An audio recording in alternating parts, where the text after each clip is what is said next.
Bacaan dari kitab Yesaya. Tuhan telah membuat jalan melalui laut dan melalui air yang hebat. Ia telah menyuruh kereta dan kuda Firaun keluar untuk berperang dan membawa tentara serta pasukan yang gagah. Padahal mereka terbaring dan tidak dapat bangun lagi. Mereka sudah mati dan padam laksana sumbu. Beginilah firman Tuhan yang telah melaksanakan semuanya itu. Janganlah mengingat-ingat hal-hal yang dahulu, dan janganlah memperhatikan hal-hal yang dari masa purbakala. Lihat, aku hendak membuat sesuatu yang baru, yang sekarang sudah bertumbuh. Belumkah kamu mengetahuinya? Aku hendak membuat jalan di padang gurun dan akan mengalirkan sungai-sungai di padang belantara.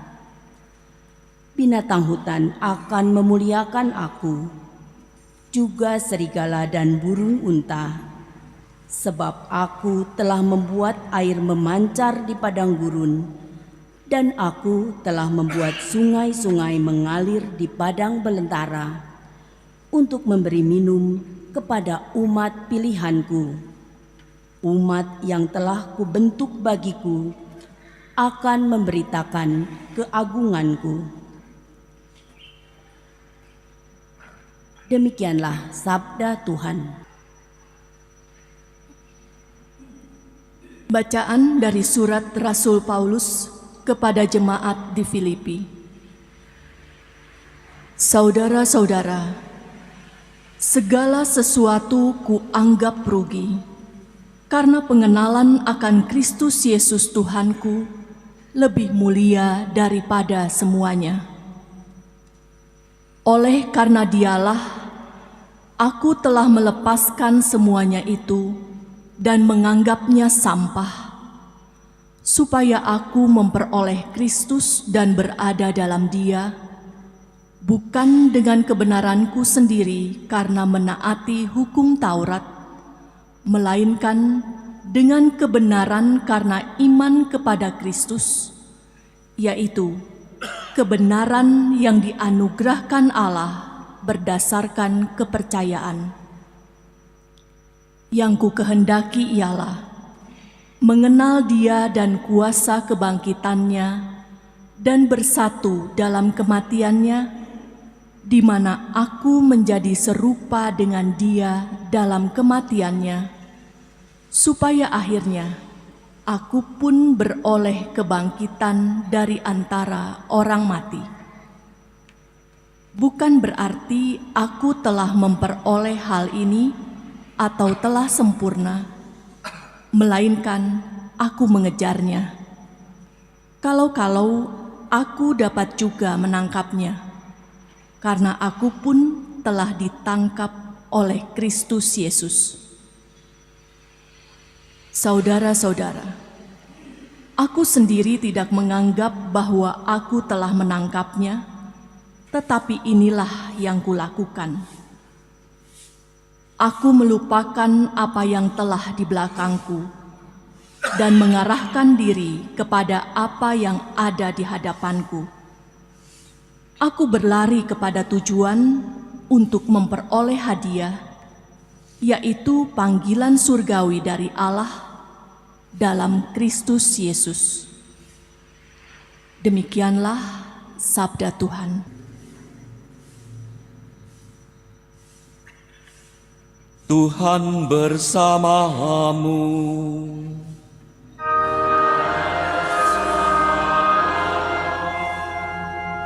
Inilah Injil suci menurut Yohanes.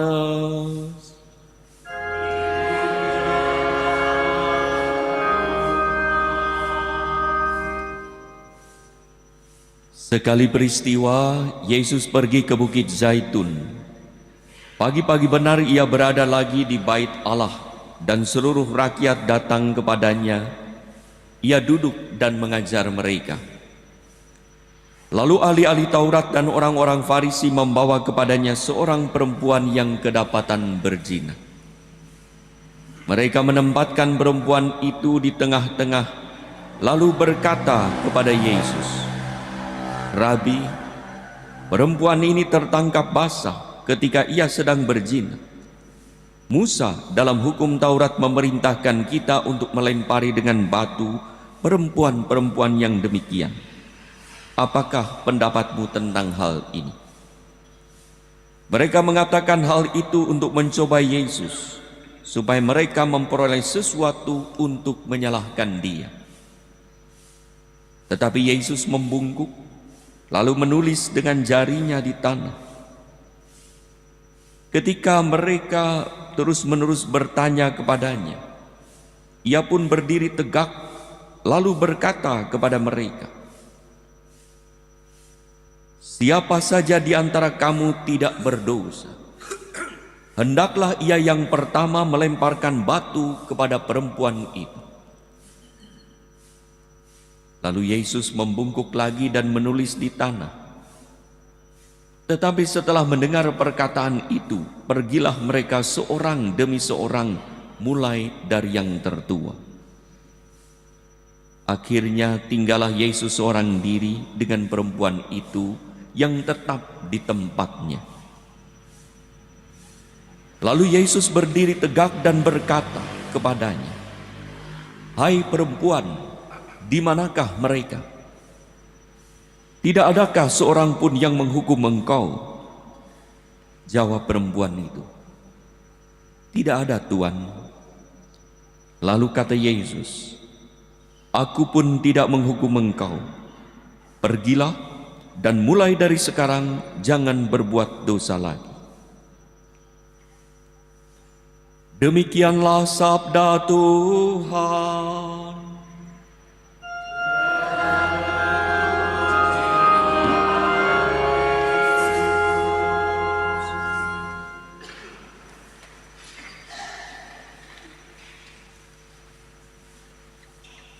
Saudara-saudari yang terkasih, tidak ada seorang pun yang bebas dari kesalahan.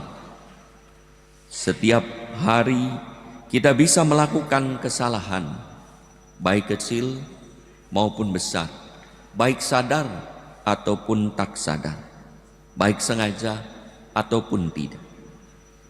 Orang bersalah itu biasa. Tetapi bagaimana rasanya kalau kita dipersalahkan di hadapan umum? Kesal, jengkel, marah, karena dipermalukan bagi orang yang tak punya harga diri, atau bahkan diam pasrah, tak berkutik karena tak berdaya, bagi orang mati tak bergerak, diam di tempat. Orang mengalami sesama bersalah itu biasa juga.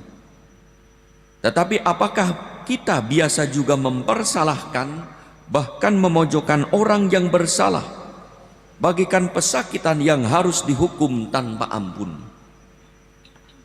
Kita bisa bersalah, bagaimana rasanya kalau diampuni dari kesalahan? Kita bisa juga melihat sesama bersalah, bagaimana mengampuni yang bersalah dengan tulus. Saudara-saudari yang terkasih, Alkisah seorang anak remaja yang memakai motor ayahnya tanpa izin dan tanpa SIM, menabrak tukang bakso. Ia pun pulang dengan gemetar, seakan mati rasanya. Motornya rusak dan ditahan. Ia membayangkan bagaimana ayahnya akan marah karena sering berkata, "Sebelum punya SIM jangan memakai motor, apalagi itu motor kesayangan ayahku." Waktu bercerita dengan takut bagaimana hingga motor kesayangan ayahnya rusak dan basok berantakan, ia pun menangis. Ia takut dimarahi. Ia bisa membayangkan ayahnya akan marah besar. Tapi ternyata ayahnya memeluk dan berkata, "Nak, untung kamu selamat, tak ada luka." Motor bisa dibeli lagi, bakso bisa diganti, tapi kamu tak tergantikan. Ayah sayang kamu. Anaknya pun menangis karena terharu mengalami kasih sayang ayahnya. Saudara-saudari yang terkasih, dalam bacaan Injil kita melihat, pertama orang-orang Farisi dan ahli-ahli Taurat merasa diri saleh di hadapan seorang wanita yang tertangkap basah karena berbuat dosa berzina, dan menghendaki agar aturan dijalankan secara ketat sesuai dengan apa yang disampaikan oleh Musa. Berdasarkan hukum yang berlaku dalam Imamat 20:10, bukan hanya wanita itu yang harus dihukum, tetapi keduanya, baik wanita maupun pria yang berzina, harus dihukum mati dengan dirajam. Tak ada ampun demi kekudusan umat Allah, karena dosa mencemarkan kekudusan umat Allah. Tak ada pintu belas kasih demi terlaksananya aturan. Kedua, orang-orang Farisi dan ahli Taurat merasa benar di hadapan Yesus yang selalu menghadirkan belas kasih Allah agar dapat menyalahkan Yesus.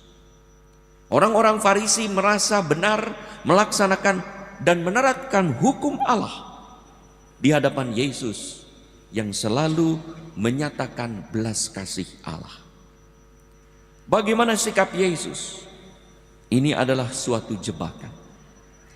Kalau karena belas kasihnya Yesus membebaskan wanita itu dari hukuman mati, jawaban Yesus bisa menjadi bumerang, hingga bukan hanya wanita itu yang dihukum, tetapi juga Yesus akan dihukum karena menghina hukum Musa, melanggar hukum aturan Musa. Kalau Yesus mengikuti hukum Musa dan turut menghukum wanita tersebut, bagaimana belas kasih Yesus yang selama ini ditonjolkan akan juga dipertanyakan. Belas kasih membebaskan dan menyelamatkan. Belas kasih lebih cerdas daripada hukum, lebih cerdik daripada kebencian. Belas kasih itu menyelamatkan, bukan pihak tertentu. Belas kasih itu menyelamatkan semua orang. Maka Yesus menyelamatkan baik orang Farisi dan ahli Taurat maupun wanita berdosa itu. Pertama, Yesus membebaskan orang Farisi dan ahli Taurat dari dosa penyiksaan terhadap orang dan pembunuhan terhadap wanita itu. Kalau setiap orang bisa bersalah, mengapa kita mau menghukum orang yang bersalah seolah kita tak pernah bersalah? Ternyata semua orang memang pernah bersalah. Hanya Allah saja yang tidak pernah bersalah. Hanya Allah saja yang berhak menghukum. Yesus putra Allah tidak berdosa, dan dialah yang berhak melemparkan batu pertama kepada wanita itu. Tetapi Yesus tidak menggunakan haknya. Siapa yang tidak berdosa, lemparkanlah batu pertama. Yesus tidak melakukannya. Kedua, Yesus menyelamatkan wanita dengan menunjukkan belas kasih Allah yang mengatasi kebenaran dan keadilan. Belas kasih selalu memiliki jalan keluar. Yesus tidak pernah membenarkan dosa. Ia membenci dosa, tetapi ia mencintai pendosa. Kepada wanita itu Yesus menyadarkan betapa Allah penuh belas kasih, hingga Ia yang berhak untuk menghukum pun tidak menghukum, tetapi memberi kesempatan hidup. Di manakah mereka? Tidak ada Tuhan. Wanita itu berdiri tetap di tempat bagaikan orang mati, dan Yesus pun berkata, "Aku pun tidak, pergilah dan jangan berbuat dosa lagi. Saudara-saudari yang terkasih, masa Prapaskah adalah saat yang tepat untuk mengalami belas kasih Allah yang tanpanya kita tidak dapat hidup damai sejahtera. Semoga kita menjadi pembagi berkat dan saluran belas kasih, terutama bagi mereka yang mengalami penderitaan karena kekurangan, kesalahan, dan dosa. Jumat kemarin, Jumat pertama sampai dengan Sabtu sore kemarin, 24 jam di gereja ini ada pengakuan dosa. Dilayani mulai dari 8 imam, lalu 5 imam sampai subuh, sampai pagi, sampai sore, dan sampai kemarin malam. 24 jam. Akan dilanjutkan lagi nanti mungkin hari-hari minggu depan. Banyak orang mengalami belas kasih Allah. Sakramen rekonsiliasi, sakramen pengampunan adalah sakramen pembebasan. Ada orang yang dibelenggu dosa, mungkin tidak mengaku dosa sekian lama. Mungkin 1 tahun, mungkin 2 tahun, mungkin 5 tahun, mungkin 10 tahun, 20 tahun, 30 tahun, bahkan mungkin 50 tahun dibelenggu dosa. Tuhan ingin membebaskan melalui sakramen rekonsiliasi, mengalami diampuni. Aku pun tidak menghukum, pergilah dan jangan berbuat dosa lagi. Saudara-saudari yang terkasih, bukankah kita juga telah mengalami belas kasih Yesus melalui sakramen rekonsiliasi, melalui Ekaristi? Mengapa kita tidak memaafkan yang bersalah dan mendoakannya untuk menjadi lebih baik? Kalau kita mengalami belas kasih Allah, maka kita pun diundang untuk menjadi saluran belas kasih bagi sesama. Sehingga wajah belas kasih Allah sungguh dapat kita tampilkan melalui perkataan,